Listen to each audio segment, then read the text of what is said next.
Hello my young friends, good morning. स्वागत है आप सबों का मेरे चैनल फिजिक्स प्लस टू में। मैं सुरेश सर फिर एक बार आपके साथ क्लास 12 के फिजिक्स का नया वीडियो लेकर अपने कर्तव्य के पथ पर चलते रहिए।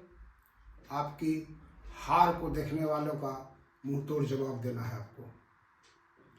आप अपने मेहनत से मंजिल को प्राप्त करेंगे। अगर मेहनत सही ढंग से सही रास्ते पर नहीं करेंगे तो डेविएशन की संभावना रहती है। इसलिए एकाग्रचित होकर 16 फरवरी 2024 जैक बोर्ड फिजिक्स पेपर, उसके लिए आप लगे रहिए। आज जो हम वीडियो लेकर के आए हैं, जैक बोर्ड में एटम से न्यूक्लियाई चैप्टर के द्वारा, चैप्टर से क्या क्या एमसीक्यू पूछा गया है आपके मोमेंटम को बढ़ाने के लिए। सारे क्वेश्चन को हम आपके सामने रखेंगे।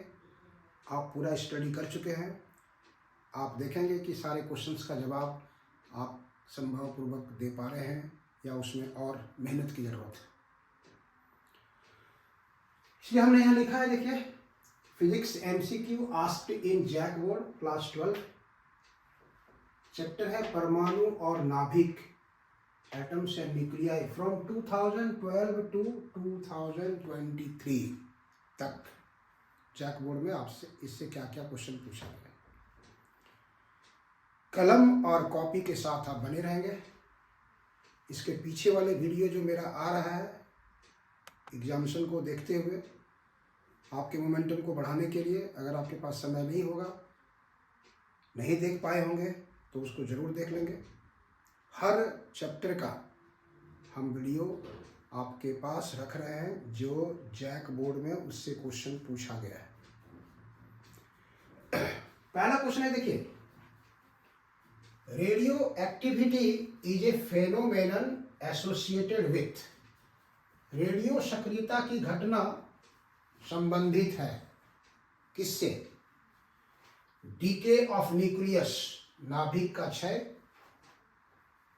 Production of radio waves, radio तरंग का उत्पादन, transmission of radio waves, radio तरंग का संप्रेषण, और नन ऑफ दिस, इसमें से कोई नहीं।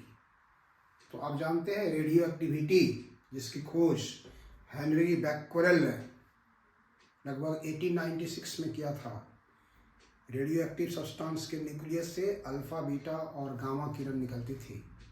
इसलिए इसका जो सही ऑप्शन होगा डीके ऑफ न्यूक्लियस, नाभिक का क्षय, नाभिक का क्षय, ये इसका सही ऑप्शन। क्वेश्चन नंबर 2 देखिए,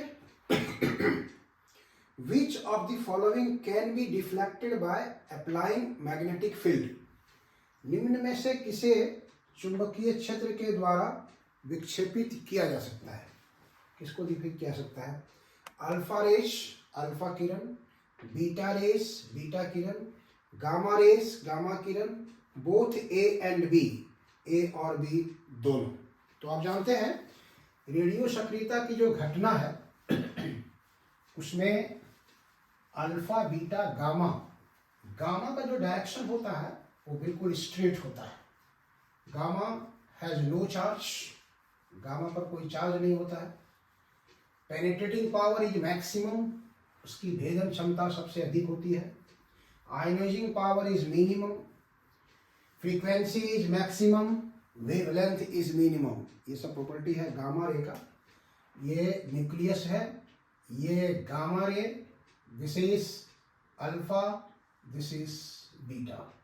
ये दोनों डिफ्लेक्ट हो सकता है applying magnetic field and electric field. तो इसका जो आंसर होगा वो आपका ऑप्शन डी, डी जो है वो बिल्कुल सही ऑप्शन है। ए और बी, मतलब अल्फा रेस और बीटा रेस को हम मैग्नेटिक फील्ड अप्लाई करके डेविएट कर सकते हैं, डेविएट कर सकते हैं। क्वेश्चन नंबर 3 आइए, देखिए क्वेश्चन नंबर 3 क्या कह रहा है। ये 2014 में क्वेश्चन पूछा गया था, ये 2014 में था, ऊपर वाला 2012 में क्वेश्चन था। क्वेश्चन नंबर 3 देखिए, 1 electron volt is equivalent to, 1 electron volt समतुल्य होता है, ये 2015 का क्वेश्चन है, ये 2015 में पूछा गया है। 1 इलेक्ट्रॉन वोल्ट हम लोग कहते हैं किसको, अगर ये 2 पॉइंट है ए और बी, इसके बीच का अगर पोटेंशियल डिफरेंस, यहाँ पर जिसको हम लोग डी भी कहते हैं, अगर 1 वोल्ट है तो 1 इलेक्ट्रॉन को यहाँ से यहाँ तक लाने में जो वर्क करना पड़ेगा that is 1 electron volt. 1 electron volt, ये जो वर्क करना पड़ेगा, वोल्ट इंटू चार्ज, तो आप कह सकते हैं charge 1 electron into 1 volt. 1 charge मतलब 1.6 इंटू 10⁻⁻19 कूलम, और 1 वोल्ट का मतलब 1 joule by 1 coulomb, coulomb coulomb cancel, 1.6 10⁻⁻19 joule.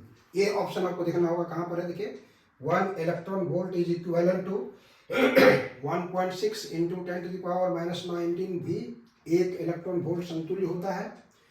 1.6 into 10⁻⁻19 volt, 1.6 into 10⁻⁻19 volt per metre, 1.6 into 10⁻⁻19 joule, 1.6 into 10⁻⁻19 kilowatt. इसलिए ऑप्शन सी जो है वो बिल्कुल सही है, option C is correct. 1.6 into 10⁻⁻19 joule. ये क्वेश्चन नंबर 2015 का था। 2015 में एक और क्वेश्चन आया था, क्वेश्चन नंबर 4 देखिए, 1 AMU is equivalent to, 1 AMU समतुल्य होता है, एटॉमिक मास यूनिट, परमाणु द्रव्यमान इकाई, किसके समतुल्य होता है? 1 AMU किसके समतुल्य है? 1.66 10⁻⁻27 किलोग्राम। ए यहाँ पर है 1.66 10⁻⁻27 ग्राम, 1.66 10⁻⁻27 kg, 1.66 10⁻⁻27 मिलीग्राम, 1.66 10⁻⁻27 माइक्रोग्राम। 1 AMU किसके बराबर होता है, किसके समतुल्य है?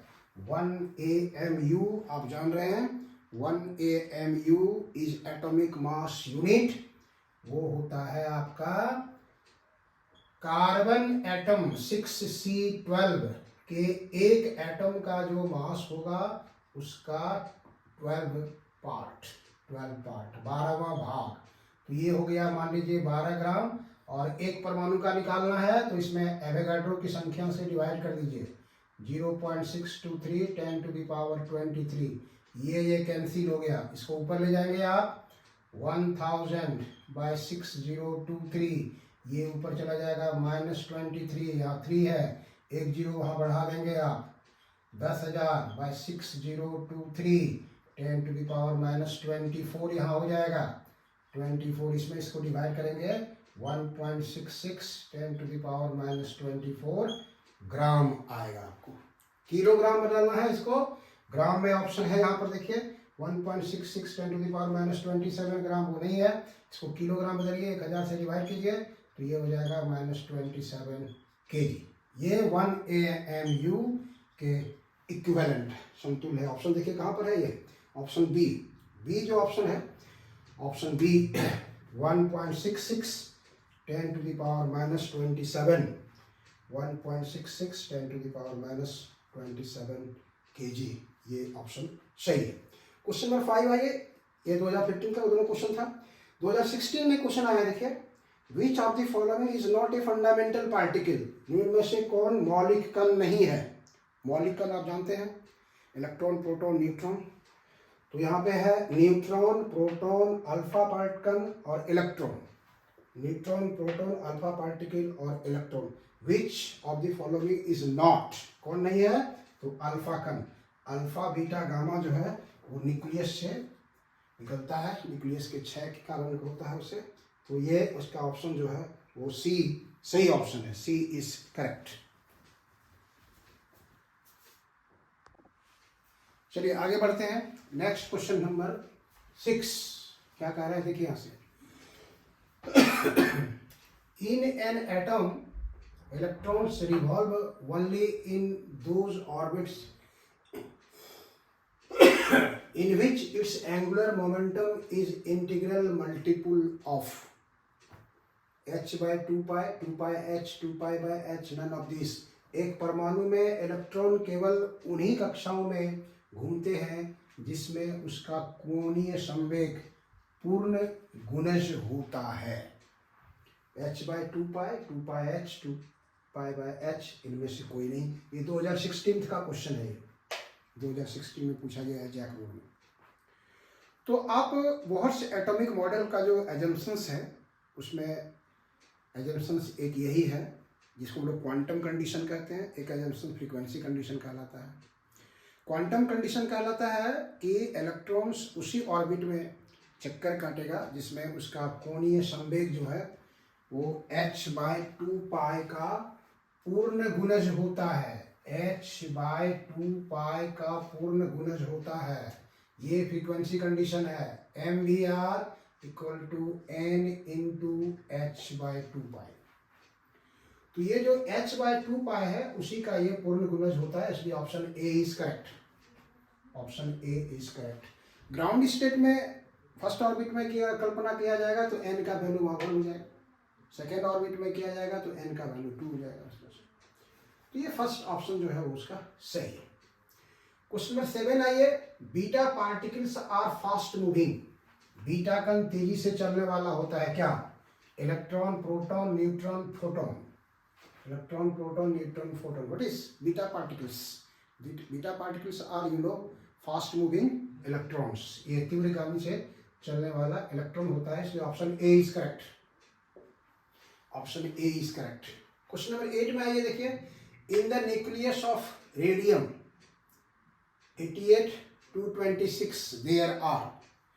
रेडियम के नाभिक में क्या क्या रहता है, उसका एटॉमिक नंबर और मास नंबर दिया हुआ है। तो ऑप्शन है ए 138 प्रोटॉन, 88 न्यूट्रॉन। तो न्यूक्लियस की बात हो रही है तो न्यूक्लियस में आप समझते हैं कि प्रोटॉन और न्यूट्रॉन रहता है। तो इस ऑप्शन में जहाँ इलेक्ट्रॉन है वो आपका ऐसे ही हट जाएगा। ये ऑप्शन, इसमें इलेक्ट्रॉन है, इसमें इलेक्ट्रॉन है, इसमें इलेक्ट्रॉन है, इसमें इलेक्ट्रॉन हट जाएगा। तो ऑप्शन ए और बी बचा। तो आप उसको जानते हैं कि कितना प्रोटॉन और कितना न्यूट्रॉन होगा। मास नंबर और एटॉमिक नंबर अगर आपको मालूम है तो आप इसको जानते ही हैं। रेडियम 88-226, तो दिस इज प्रोटॉन, मतलब 88 प्रोटॉन, और न्यूट्रॉन हो जाएगा दिस माइनस दिस, 226 माइनस 88, तो ये हो जाएगा आपका 138। तो 138 न्यूट्रॉन और 88 proton, option B is correct. 138 neutron और 88 प्रोटॉन, ये ऑप्शन बी जो है वो करेक्ट है। क्वेश्चन नंबर 9 में आइए, देखिए, विच of the following spectral series of hydrogen spectrum lies in the visible region of electromagnetic spectrum. Which of the following spectral series of hydrogen spectrum lies in the visible region of electromagnetic spectrum? Hydrogen spectrum की कौन सी श्रेणी विद्युत चुंबकीय spectrum के दृश्य भाग में पड़ती है?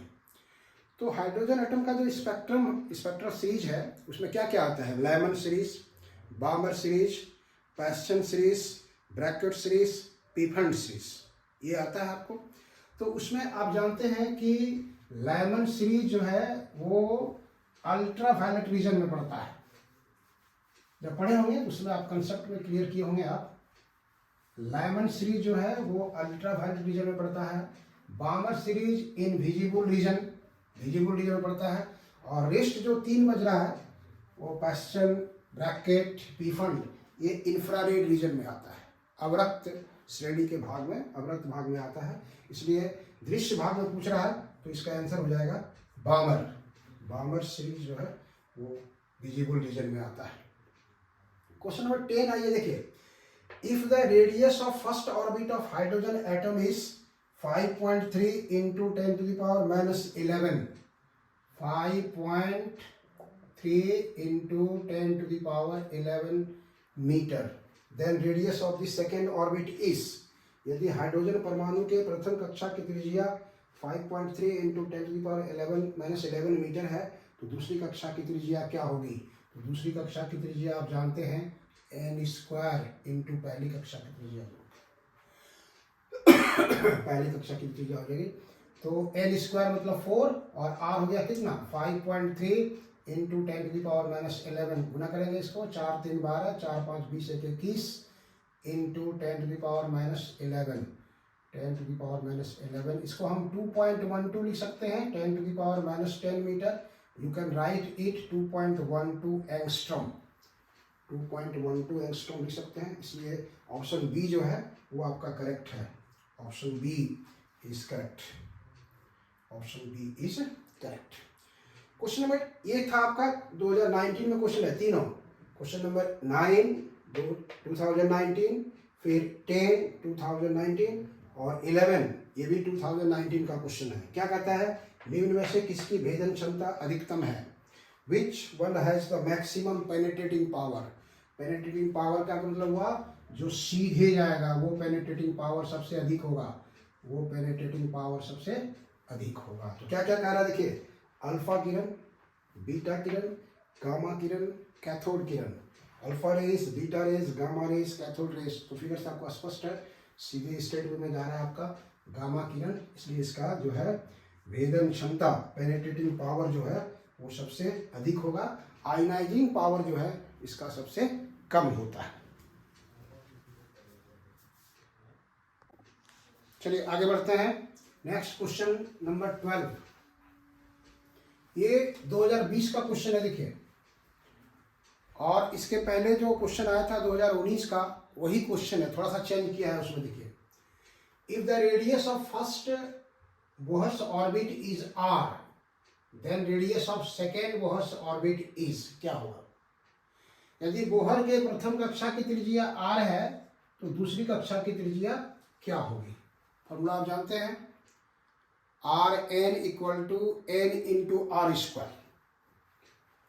मतलब पहली कक्षा की जितनी त्रिज्या होगी उसमें एन स्क्वायर से मल्टीप्लाई कर देना है. मतलब R2 अगर निकाल रहे हैं तो एन स्क्वायर इंटू आर. ये 2 का स्क्वायर हो गया और ये आर हो गया दैट इज 4R. 4R हो जाएगा इसका आंसर.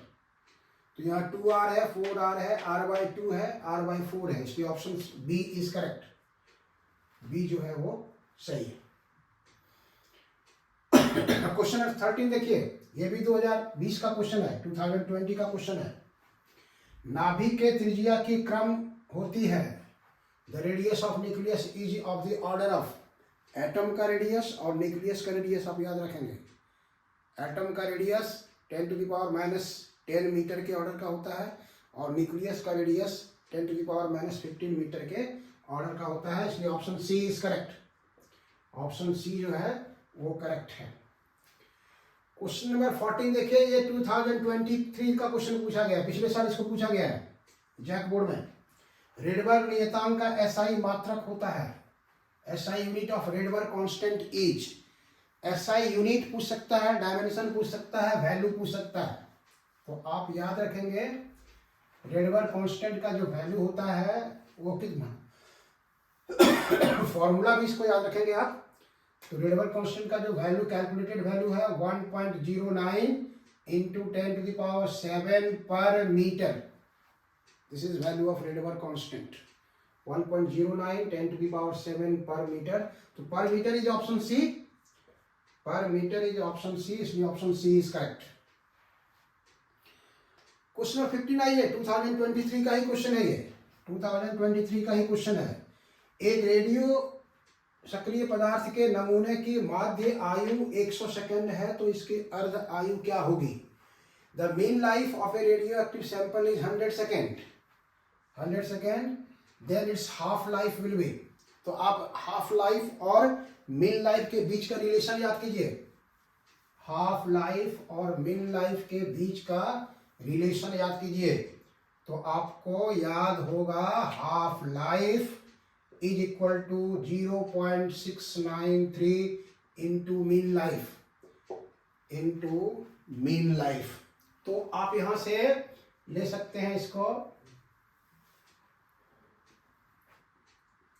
तो 0.693 इंटू 100 0.6931 या 693 इंटू 100. तो इसको आप कर देंगे 0.6931 होता है इसको 100 से मल्टीप्लाई कर देंगे आप तो यहाँ पर आ जाएगा आपको 0.693 अप्रोक्स लेके चलते हैं हम लोग, तो अप्रोक्स लेके चलेंगे तो कितना होगा 693 पर डबल जीरो 3 अंक के बाद दशमलव बैठाना है, इसलिए 69.3। ऑप्शन देखिए यहाँ पर कहाँ है 6.93, 0.693, 69.3, इसलिए option C is correct. Option C जो है वो करेक्ट है। क्वेश्चन नंबर 69 है sun gets its radiation energy from, सूर्य अपना विकिरण ऊर्जा प्राप्त करता है किस विधि से? फ्यूजन विखंडन, आयन एक्सचेंज आयन विनिमय, फोटो इलेक्ट्रिक इफेक्ट प्रकाश विद्युत प्रभाव, एंड फ्यूजन संलयन। तो आप जानते हैं कि हाइड्रोजन के एटम फ्यूज होता है और उसमें से जो ड्यूटेरियम वगैरह निकलता है उससे ये सन का एनर्जी अभी तक हम लोग को मिल रहा है जो अभी तक समाप्त नहीं होता है, इसलिए option D is correct. Option D is correct. Question number 17 आइए देखिए, ये सब बोर्ड मॉडल का क्वेश्चन है, बहुत इंपॉर्टेंट क्वेश्चन है। In ground state the angular momentum of electron in hydrogen atom, ground state में angular momentum of hydrogen atom क्या हो? ग्राउंड स्टेट के लिए एन का वैल्यू कितना हो जाएगा? 1 हो जाएगा। और अभी आपको फॉर्मूला बताए थे हम कि MVR equal to N into h/2 इलेक्ट्रॉन्स revolve only in those orbit in which angular momentum is h/2 का इंटीग्रल मल्टीपल होता है। तो ग्राउंड स्टेट के लिए ये 1 हो गया, 1 into h/2 that is h/2 h/2 के बराबर होगा, इसलिए option B is correct. Option B जो है वो करेक्ट है, इसका option B correct. The minimum energy needed to ionise the hydrogen atom is, hydrogen पर एटम को आयनित करने की न्यूनतम ऊर्जा कितनी होगी? तो ग्राउंड स्टेट में जो एनर्जी होता है -13.6 इलेक्ट्रॉन वोल्ट, उतना अगर हम उसको देंगे प्लस करेंगे तो वो आयनाइज होगा, इसलिए option B is correct. Option B is correct. तो ये क्वेश्चन था जैक बोर्ड में एटम से न्यूक्लियाई चैप्टर से जो पूछा गया था, उसको हमने आपके सामने रखा है। अगर आपको मेरा वीडियो अच्छा लगे तो इसको लाइक करना, सब्सक्राइब करना और शेयर करना नहीं भूलिएगा। फिर हम इसके बाद का जो यूनिट्स है उस सब को लेकर के हम आपके पास आएंगे। आप अपने मोमेंटम को चेक कीजिए, बढ़ाइए, मेहनत करते रहिए, आपको सफलता मिलेगी, ये हमारी दुआ है। चलिए, थैंक यू।